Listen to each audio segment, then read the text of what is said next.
महाभारत के कुरुक्षेत्र युद्ध मैदान में एक तरफ पितामह भीष्म और गुरु द्रोण जैसे महारथी थे, तो दूसरी तरफ अर्जुन जैसा महाधनुर्धारी और भीम जैसा महाबलशाली गदाधारी।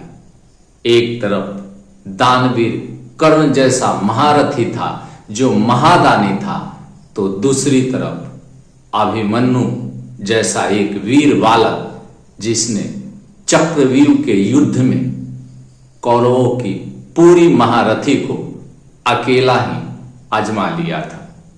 एक तरफ मामा शकुनी जैसा कुटिल और कपट से भरे नीति बनाने वाला था, तो दूसरी तरफ भगवान श्री कृष्ण जैसा चतुर और नीतिवान स्वयं नारायण थे।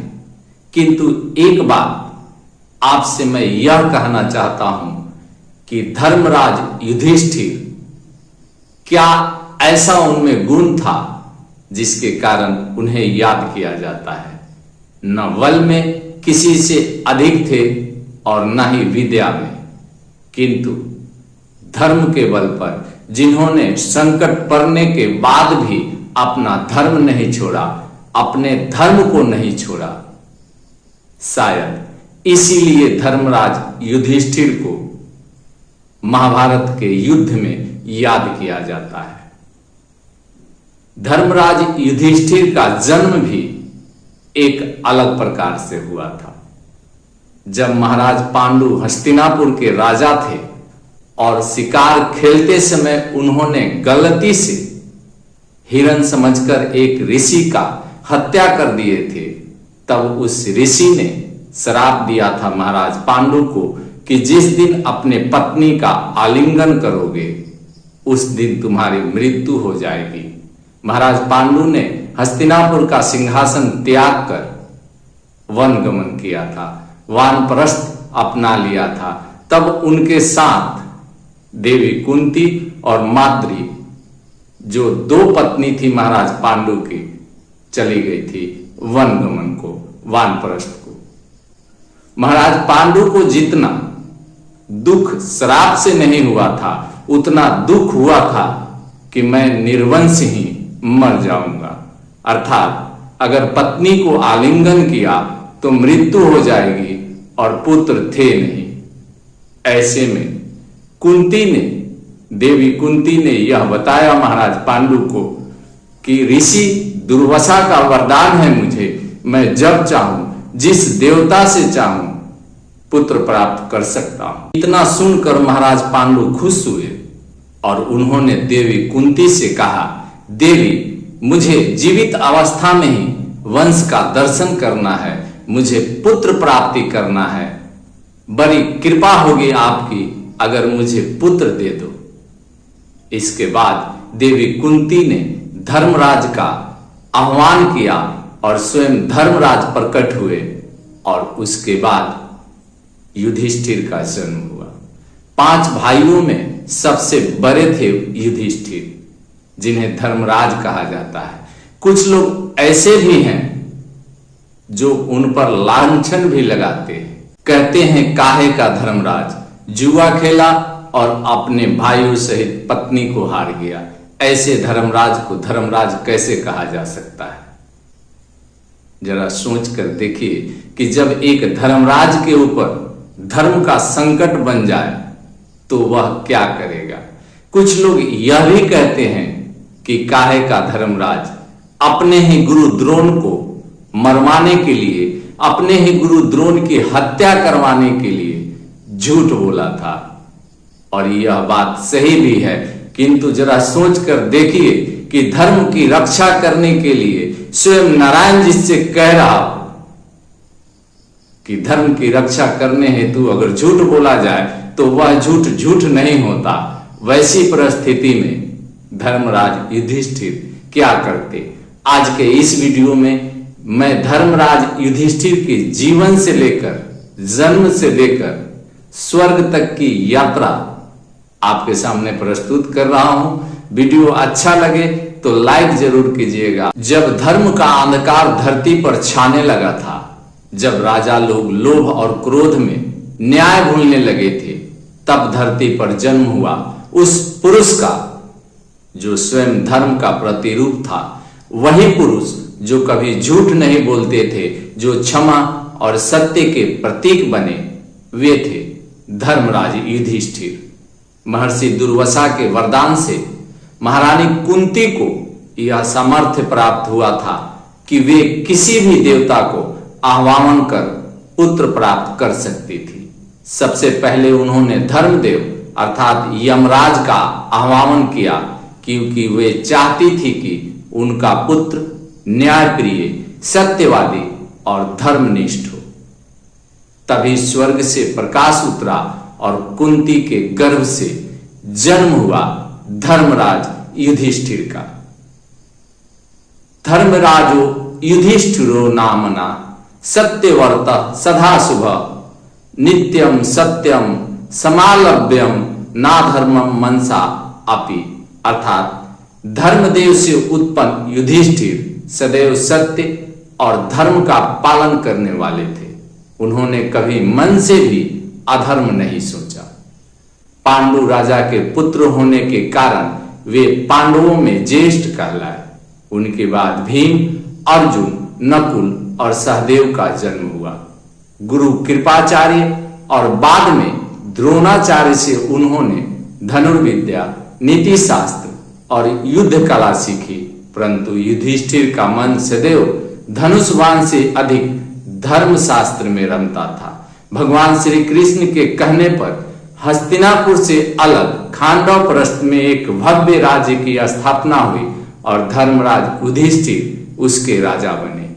किंतु यह मामा शकुनी को अच्छा नहीं लगा और शकुनी ने दुर्योधन के माध्यम से एक नए चाल की रचना की। पांडवों का बढ़ता प्रभाव दुर्योधन को खटकने लगा।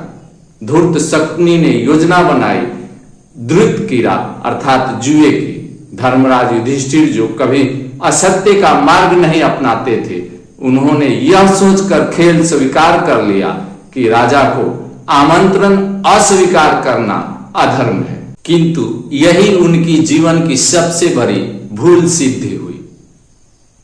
युद्ध सभा में उन्होंने एक एक करके सब कुछ हार गए, राज्य, भाई, स्वयं को और अंत में द्रौपदी को भी। यह क्षण था जब धर्मराज के भीतर का धर्म तप्त अग्नि में तप गया। पितामह भीष्म, गुरु द्रोण और कृपाचार्य तथा महात्मा विदुर के हस्तक्षेप से एक नियम बनाया गया, जिसके तहत पांडव 12 वर्ष वनवास तथा 1 वर्ष अज्ञातवास में रहेंगे। इन 13 वर्षों के बाद उनके राज्य तथा जुए में हारे गए सभी संपदा पांडवों को वापस कर दी जाएगी और पांडव वनवास को चले गए। वन में उन्होंने अनेक ऋषियों का दर्शन किया, शास्त्रों का अध्ययन किया और धर्म के सूक्ष्म तत्वों को समझा। एक बार यक्ष ने उन्हें परीक्षा में डाला। एक एक करके चारों भाई मरे और युधिष्ठिर से प्रश्न किया गया कि कौन सबसे पहले जीवित हो। युधिष्ठिर ने उत्तर दिया, नकुल जीवित हो, क्योंकि वह माद्री का पुत्र है।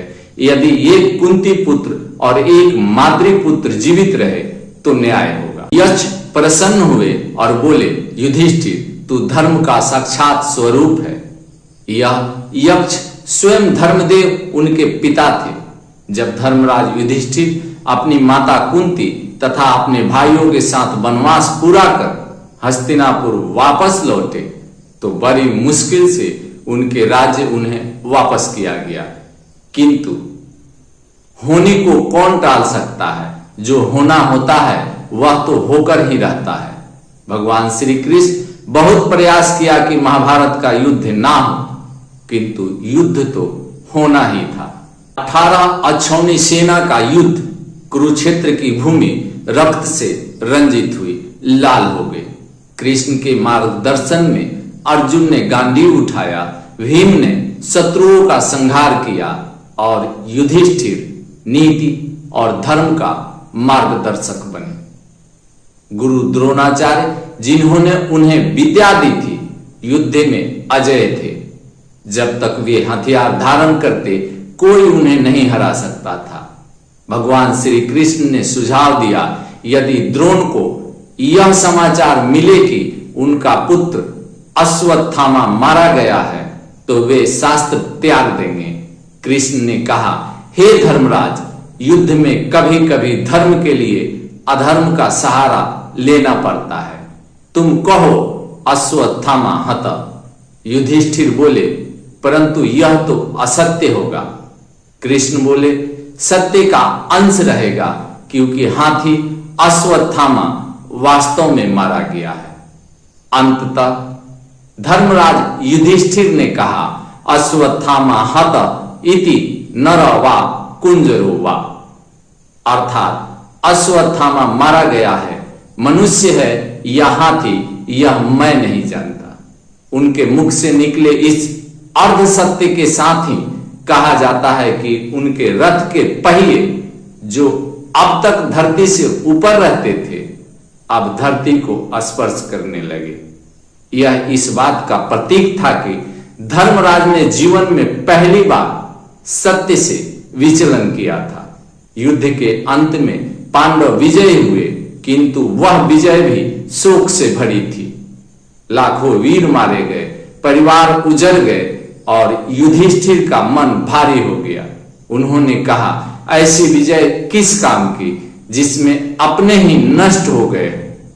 कृष्ण और व्यास ने उन्हें समझाया कि धर्म का पालन करना ही राजा का कर्तव्य है। अब युधिष्ठिर का राज्याभिषेक हुआ। वे हस्तिनापुर के सम्राट धर्मराज कहलाए। उन्होंने न्याय, दया और नीति से राज्य चलाया। सत्यम दानम तपो यगः क्षमा शीलम दमः समः आतानि राजधर्मानि युधिष्ठिरो न जहाति कदाचन। अर्थ, सत्य, दान, तप, क्षमा, संयम और शांति यही राजधर्म है और युधिष्ठिर इन्हें कभी नहीं त्यागते थे। समय बीता। भगवान श्री कृष्ण, भीम, अर्जुन, नकुल, सहदेव सभी अपने जीवन के उत्तरार्ध में प्रवेश कर चुके थे। जब द्वारका का विनाश हुआ और पृथ्वी से श्री कृष्ण चले गए, तब युधिष्ठिर ने भी निर्णय लिया कि अब राज्य और सांसारिक बंधन छोड़कर स्वर्ग की यात्रा आरंभ करनी चाहिए। उन्होंने सब कुछ त्याग दिया, राज सिंहासन, स्वर्ण, वैभव। पांडव हिमालय की ओर चल पड़े। सबसे पहले द्रौपदी गिरी, फिर सहदेव, नकुल, अर्जुन और भीम। केवल युधिष्ठिर और एक कुत्ता उनके साथ अंत तक चलते रहे। जब वे स्वर्ग द्वार पर पहुंचे, इंद्र प्रकट हुए।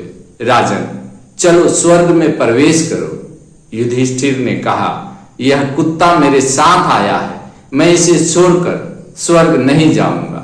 इंद्र बोले, स्वर्ग में पशु नहीं जाते। युधिष्ठिर बोले, फिर मैं भी नहीं जाऊंगा।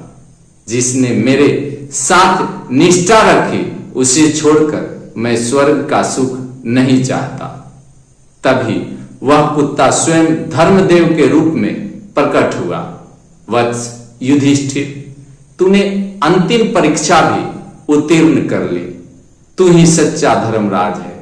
युधिष्ठिर देह से स्वर्ग में प्रवेश करने वाले एकमात्र मानव बने। वहां उन्होंने अपने भाइयों और द्रौपदी को पुनः प्राप्त किया। उनका जीवन यह सिखाता है कि धर्म का पालन केवल शब्दों में नहीं, कर्मों में होना चाहिए।